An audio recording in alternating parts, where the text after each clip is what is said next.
ಹಾ, ಇಷ್ಟೊತ್ತು ಮಕ್ಳು ಇದ್ರ ಹತ್ರನೇ ಆಡ್ಕೊಳ್ತಾ ಇದ್ರು. ಅವ್ರೇನಾದ್ರೂ ಮಾಡಿರ್ಬೋದೇನೋ. ಹಾ ಹಾ, ಆಗಿರ್ಬಹುದೇನೋ.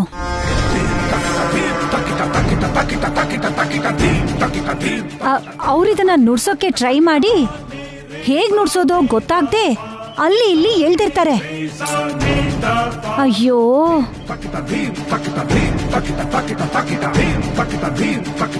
ಇವತ್ತು ಒಳ್ಳೆ ದಿನ, ಸಂಗೀತ ಶುರು ಮಾಡೋಣ ಅನ್ಕೊಂಡ್ರೆ ಹೀಗಾಗೋಯ್ತಲ್ಲ.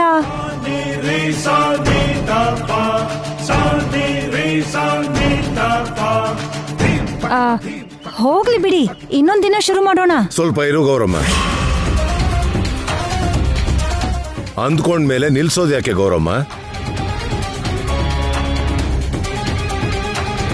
ಹಾರ್ಮೋನಿಯಂ ಇಲ್ದೇ ಇದ್ರೇನಂತೆ, ಹಾಡೋದ್ ಕಲ್ಸು.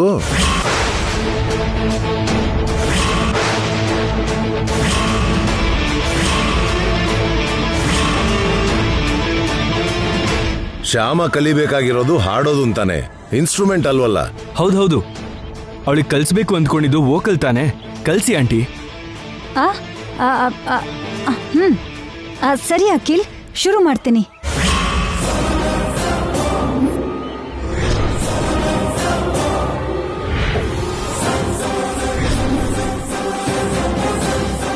ನೋಡು ಶ್ಯಾಮ, ನಾನು ಹೇಗೆ ಹೇಳ್ತೀನೋ ನೀನು ಹಾಗೆ ಹೇಳು. ಶ್ರುತಿ ನೋಡ್ಕೊಳಮ್ಮ, ಸ್ವಲ್ಪ ಕೂಡ ಶ್ರುತಿ ತಪ್ಪಬಾರ್ದು. ನಿನ್ನ ತಮ್ಮನ ಹೃದಯ ತೂತಾದಾಗ ಆಪರೇಷನ್ಗೆ ದುಡ್ಡು ಕೊಟ್ಟಿದ್ದು ಮರ್ತೋದ್ಯಾ? ಆ ಸಾಲ ತೀರೋವರೆಗೂ ನಿನ್ನ ಗಂಟ್ಲು, ನಿನ್ನ ಹಾಡು ನನ್ನ ಹತ್ರ ಅಡ ಇಟ್ಟಿರೋ ವಿಷಯನ ಮರ್ತೋದ್ಯಾ?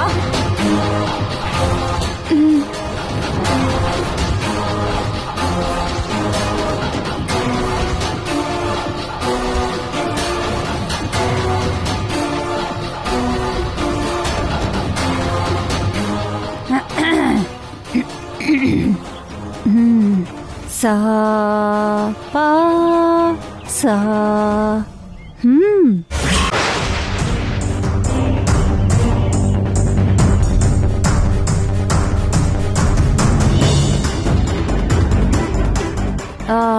ಏನು ಅರ್ಥ ಆಗ್ಲಿಲ್ವಾ? ಮತ್ತೆ ಹೇಳ್ತೀನಿ, ಕೇಳಿಸ್ಕೊ. ಸ ಪಾ ಸಾ.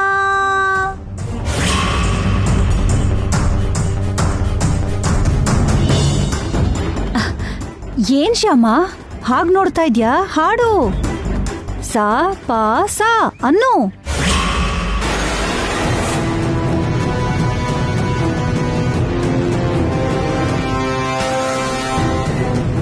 ಅವಳಿಗೆ ಯಾಕೋ ಭಯ ಆಗ್ತಿರೋ ಹಾಗಿದೆ. ಹಾಡೋದಿಕ್ಕೆ ಭಯ ಯಾಕೆ ಶ್ಯಾಮ? ಶ್ರುತಿ ನೋಡ್ಕೊಂಡು ಹಾಡಿದ್ರೆ ಸರಿ ಹೋಗುತ್ತೆ ಅಲ್ವಾ?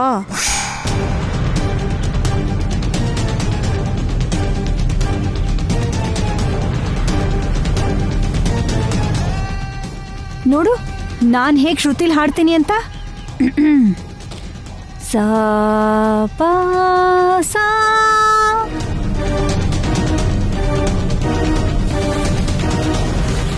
ಯಾಕೋ ಪಾಪ ತುಂಬಾ ಹೆದರ್ಕೊಂಡಂಗಿದ್ದಾಳೆ.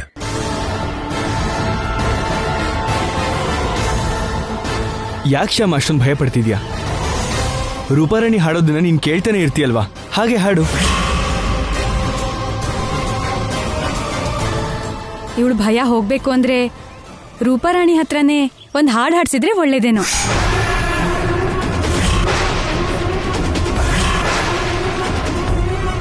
ಎದ್ರ ಶ್ಯಾಮನ್ ಇಟ್ಕೊಂಡು ನಾನ್ ಹೇಗ್ ಹಾಡೋದು? ಇವತ್ತು ನಮ್ ನಾಟಕ ಹೊರಗ್ ಬರತ್ತೇನೋ. ಆ ಹಾಡ್ ಕೇಳ್ತಿದ್ರೆ ಇವಳು ಭಯ ಹೋಗ್ಬಿಡತ್ತೆ. ಹೌದು, ನಿಜಾನೇ ಅತ್ಗೆ.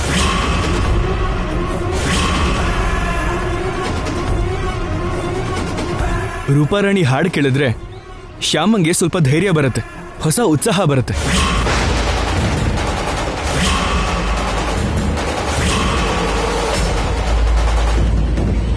ಅವ್ರು ಹೇಳ್ತಿರೋದು ಕರೆಕ್ಟೇ. ರೂಪಾರಾಣಿ, ಒಂದು ಹಾಡು ಹೇಳಮ್ಮ.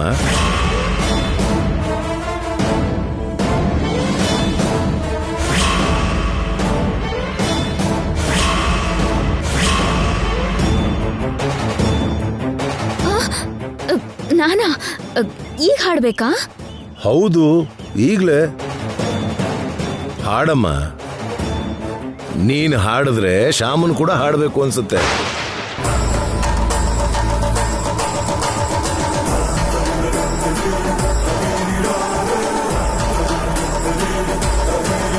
ಯಾಕಮ್ಮ ಅಷ್ಟು ಯೋಚನೆ ಮಾಡ್ತಾ ಇದೀಯ ಹಾಡೋಕೆ? ಸ್ಟೇಜ್ ಮೇಲೆ ಬಿಟ್ಟು ಬೇರೆ ಎಲ್ಲೂ ಹಾಡೋದಿಲ್ವಾ ನೀನು? ಅಯ್ಯೋ, ಹಾಗೇನಿಲ್ಲ ಅಂಕಲ್. ಹಾಡ್ತೀನಿ, ಎಲ್ಲಾದ್ರೂ ಹಾಡ್ತೀನಿ. ಹಾಗಾದ್ರೆ ತಡ ಯಾಕೆ? ಹಾಡು.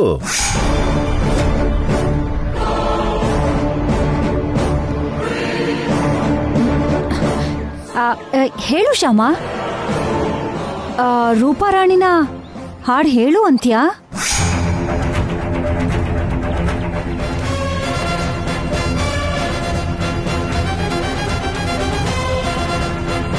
ಹಾ, ರೂಪಾರಾಣಿ ಹಾಡಿದ್ರೆ ನಿನ್ಗೆ ಧೈರ್ಯ ಬರುತ್ತಾ? ಹೇಳು. ನಿನ್ಗೆ ಧೈರ್ಯ ಬರುತ್ತೆ ಅಂದ್ರೆ ಹಾಡ್ತಾಳೆ. ಹಾಡು ಅಂತೀಯಾ? ನಿನ್ನ ಧ್ವನಿ ನಿಂದಲ್ಲ, ನನ್ನ ಮಗಳು ರೂಪರಾಣಿದು ಅನ್ನೋದನ್ನ ಮರ್ತೋದ್ಯಾ?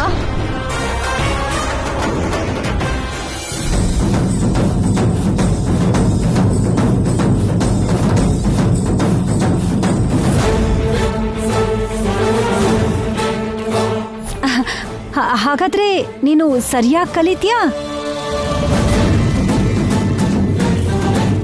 ನಾನ್ ಹೇಳ್ದ ಹಾಗೆ ನೀನ್ ಹಾಡ್ತೀಯಾ?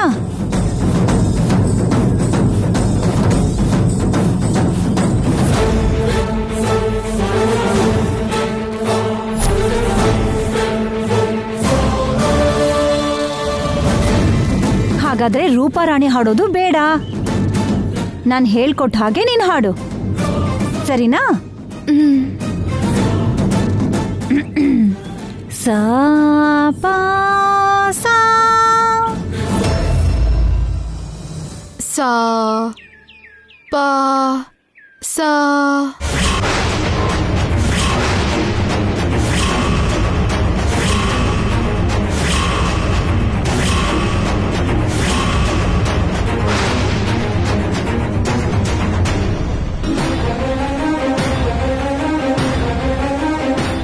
ಅದೇನು ಧ್ವನಿ ಯಾಕೆ ಹೀಗಾಗಿದೆ?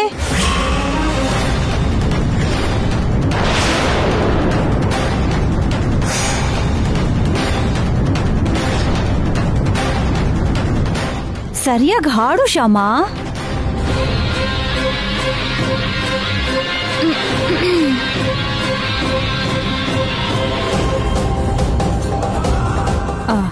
ಸಾ ಪಾ ಸಾ.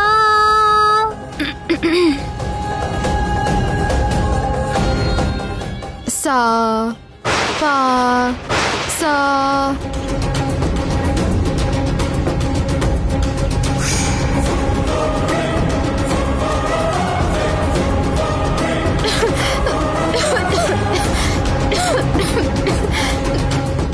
ಅಯ್ಯಯ್ಯೋ, ಧ್ವನಿ ಯಾಕೆ ಹೀಗಾಗಿದೆ?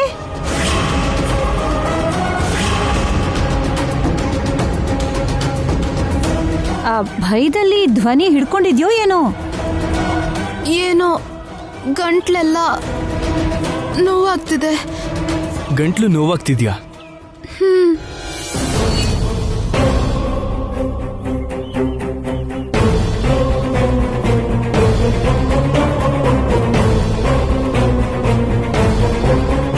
ಹಾ, ಇದೆಲ್ಲ ಏನೋ ಸಂಗೀತ ಕಲ್ಸೋಣ ಅನ್ಕೊಂಡ್ರೆ ಮೊದ್ಲೇನೋ ಹಾರ್ಮೋನಿಯಮೇ ವರ್ಕ್ ಆಗ್ಲಿಲ್ಲ, ಈಗ ಶ್ಯಾಮ ಧ್ವನಿ ಸಹಕಾರ ಮಾಡ್ತಿಲ್ಲ. ಹಾ, ನಾವಿದನ್ನ ಶುರು ಮಾಡಿರೋ ಮುಹೂರ್ತನೇ ಒಳ್ಳೇದಲ್ವೇನೋ?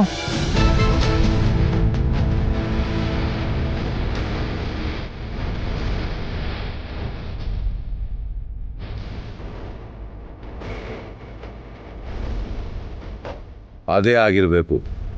ಒಂದೊಳ್ಳೆ ಮುಹೂರ್ತ ನೋಡಿ ಇನ್ನೊಂದ್ಸಲ ಶುರು ಮಾಡೋಣ ಬಿಡಿ.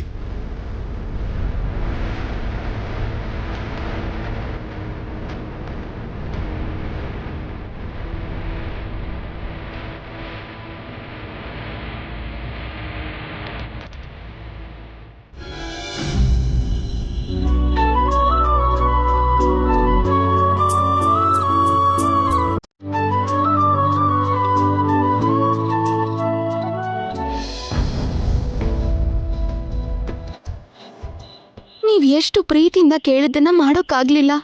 ನನ್ನ ಕ್ಷಮಿಸಿ. ನಾನಿರೋ ಪರಿಸ್ಥಿತಿ ಅಂಥದ್ದು. ನೀವು ಎಷ್ಟು ಒಳ್ಳೆಯವರು. ನೀವು ನನ್ನ ಅರ್ಥ ಮಾಡ್ಕೊಂಡು ಕ್ಷಮಿಸ್ತೀರಾ ಅಂತ ನನಗೆ ಗೊತ್ತು.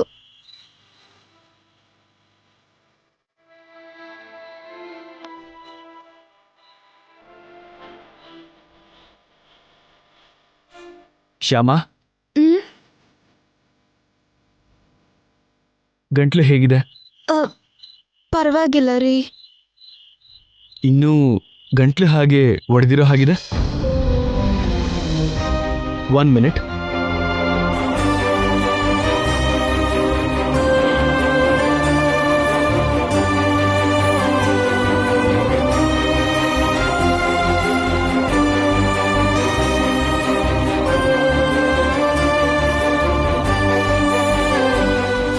ಈ ಟ್ಯಾಬ್ಲೆಟ್ ತಗೋ.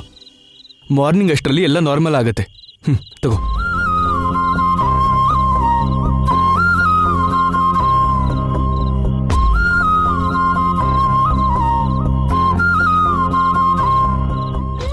ಶ್ಯಾಮಾ,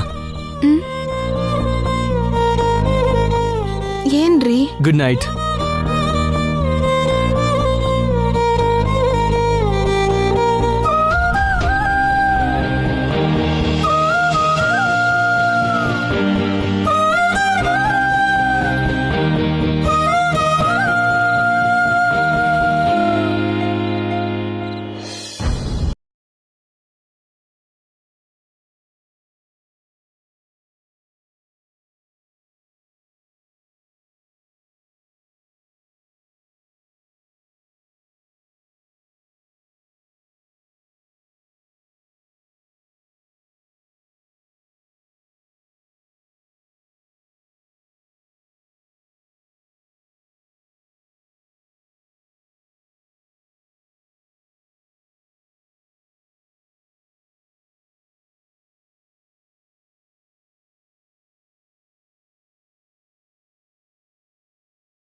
ಗೌರಮ್ನವರು ಕೊಟ್ಟಿರೋ ಮಾತಿಗೋಸ್ಕರ ನಾನು ಹೀಗೆ ಅಖಿಲ್ ಅವ್ರಿಗೆ ಮೋಸ ಮಾಡೋ ಪರಿಸ್ಥಿತಿ ಬಂದಿದೆ.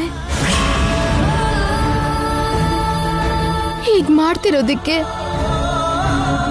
ನಾನು ಎಷ್ಟು ನೋವು ಪಡ್ತಿದ್ದೀನಿ ಅಂತ ನಿನಗೂ ಗೊತ್ತು. ಎಷ್ಟು ಕಾಲ ನನಗೆ ನೋವು ಕೃಷ್ಣ. ತಪ್ಸು ಕೃಷ್ಣ, ನನಗೆ ನೋವು ತಪ್ಸು.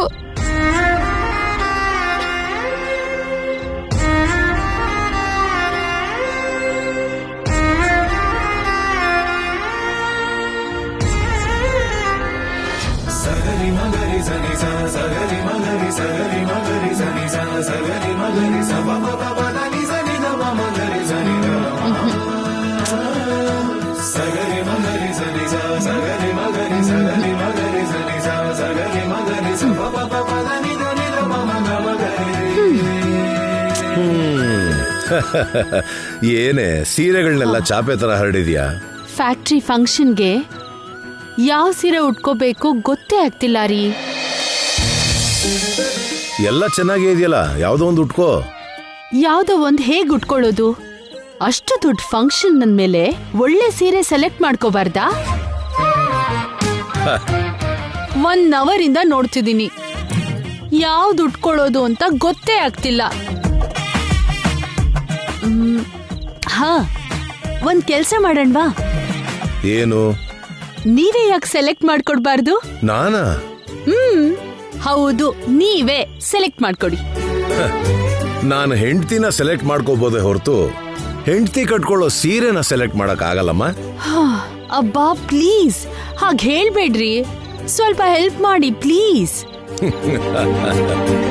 ವಸಂತ, ನೀನ್ ಯಾವ ಸೀರೆ ಉಟ್ಕೊಂಡ್ರು ಚೆನ್ನಾಗಿರ್ತೀಯ. ನಿನ್ಗಿಷ್ಟ ಬಂದಿದ್ದು ಉಟ್ಕೋ. ಈ ತರ ಡೈಲಾಗ್ ಹೇಳಿ ತಪ್ಪಿಸ್ಕೊಳ್ಳೋ ಹಾಗಿಲ್ಲ. ನೀವೀಗ ಸೀರೆ ಸೆಲೆಕ್ಟ್ ಮಾಡ್ಬೇಕು ಅಷ್ಟೇ. ಬಿಡಲ್ವಾ?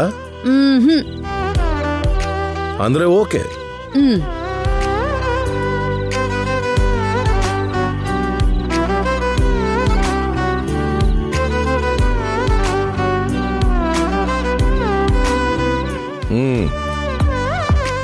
ಇದು ಚೆನ್ನಾಗಿರುತ್ತೆ, ಇದನ್ನೇ ಉಟ್ಕೋ.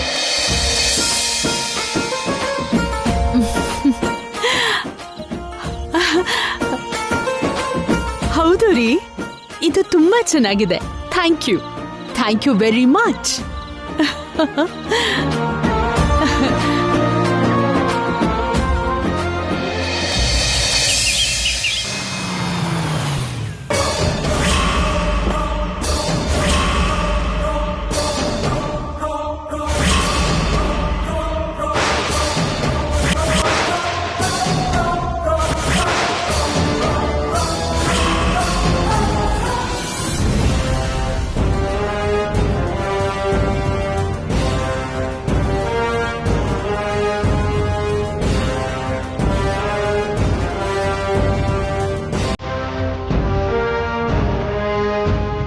ಚೆನ್ನಾಗಿದೆ.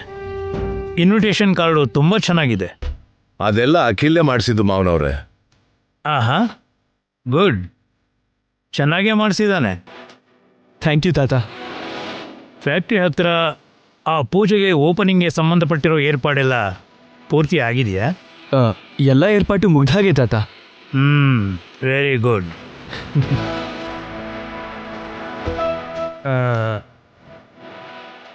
ಹೌದು, ವಸಂತ ಎಲ್ಲಿ? ರೂಮಲ್ಲಿದ್ದಾರೆ ತಾತ. ಹೋಗಿ ಕರ್ಕೊಂಡು ಬಾ. ಸರಿ ತಾತ.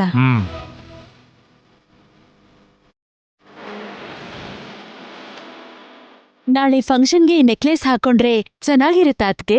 ಸೂಪರ್ ಆಗಿದೆ. ಇಲ್ದಿದ್ರೆ ಈ ಲಾಂಗ್ ಚೈನ್ ಹಾಕೊಳ್ಳೋದಾ? ನೋಡು, ಗ್ರ್ಯಾಂಡ್ ಆಗಿ ಚೆನ್ನಾಗಿರುತ್ತಲ್ವಾ? 2 ಹಾಕೋ ಅತ್ತಿಗೆ, ಇನ್ನೂ ಗ್ರ್ಯಾಂಡ್ ಆಗಿರುತ್ತೆ. ಪ್ರಾರಂಭೋತ್ಸವ ನಿಮ್ ಕೈಯಲ್ಲೇ ಅಲ್ವಾ ಆಗೋದು? ಎಲ್ರ ದೃಷ್ಟಿ ನಿಮ್ಮೇಲೆ ತಾನೇ ಇರೋದು. ಅಂದ್ಮೇಲೆ ಸೀರೆ ಒಡವೆ ಎಲ್ಲ ಗ್ರ್ಯಾಂಡ್ ಆಗೇ ಇರ್ಬೇಕಲ್ವಾ? ನಿಜಾನೇ ಅಂದ್ಕೋ, ಆದ್ರೆ ಈಗ ನಾನು ಹೊಸದಾಗಿ ಏನಾದ್ರೂ ಪ್ರಾರಂಭೋತ್ಸವ ಮಾಡ್ತಿದ್ದೀನಾ? ನಮ್ ಮದ್ವೆ ಆದಾಗಿಂದ ನಮ್ ಫ್ಯಾಕ್ಟ್ರಿಗೆ ಸಂಬಂಧಪಟ್ಟ ಹಾಗೆ ಎಷ್ಟು ಪ್ರಾರಂಭೋತ್ಸವ ಮಾಡಿದೀನೋ. ಯಾವ ವ್ಯಾಪಾರ ಶುರು ಮಾಡಿದ್ರು ಪ್ರತಿಯೊಂದಕ್ಕೂ ನನ್ನ ಕೈಯಿಂದಾನೇ ಪ್ರಾರಂಭೋತ್ಸವ ಮಾಡಿಸ್ಬೇಕು ಅಂತಾರೆ ನಮ್ಮಪ್ಪ.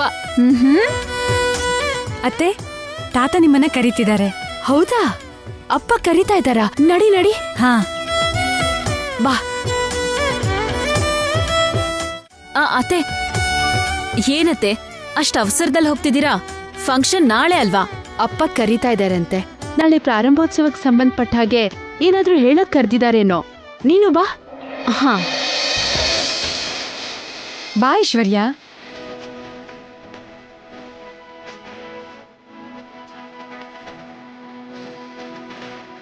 ಏನಪ್ಪ ಕರೆದ್ರಂತೆ? ನಾಳೆ ಫ್ಯಾಕ್ಟ್ರಿ ಓಪನಿಂಗ್ಗೆ ಸಂಬಂಧಪಟ್ಟ ಹಾಗೆ ಒಂದು ಮುಖ್ಯವಾದ ವಿಷಯನ ನಿನಗೆ ಹೇಳಬೇಕಾಗಿತ್ತಮ್ಮ. ಏನಪ್ಪ ಅದು? ಮುಹೂರ್ತ ಟೈಮ್ ಏನಾದ್ರೂ ಬದಲಾಯಿಸಿದ್ರಾ? ಇಲ್ಲಮ್ಮ, ಪೂಜೆ ಮಾಡಬೇಕಾಗಿರೋ ವ್ಯಕ್ತಿನ, ಪ್ರಾರಂಭೋತ್ಸವ ಮಾಡಬೇಕಾಗಿರೋ ವ್ಯಕ್ತಿನ ಬದಲಾಯಿಸಿದ್ದೀನಿ.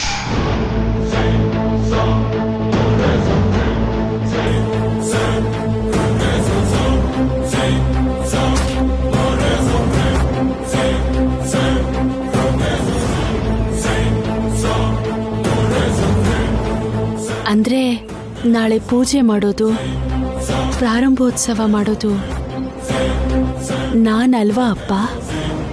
ಅಲ್ಲಮ್ಮ, ನೀನಲ್ಲ.